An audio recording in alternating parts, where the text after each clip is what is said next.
अगर ये मसाजिद मदारिस न होते, कहीं भी जहां में मुसलमान होते, बसूरत बशर सब दरिंदे ही होते, किसी भी जगह अच्छे इंसान होते। अगर ये मसाजिद मदारिस न होते, कहीं भी जहां में मुसलमान होते।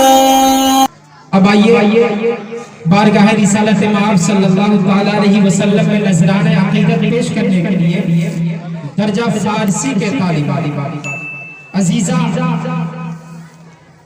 साजिया परवीन से गुजारिश कर रहा हूँ कि वह तशरीफ लाए और नातिया कलाम का हसीन गुलदस्ता पेश करे। साजिया परवीन।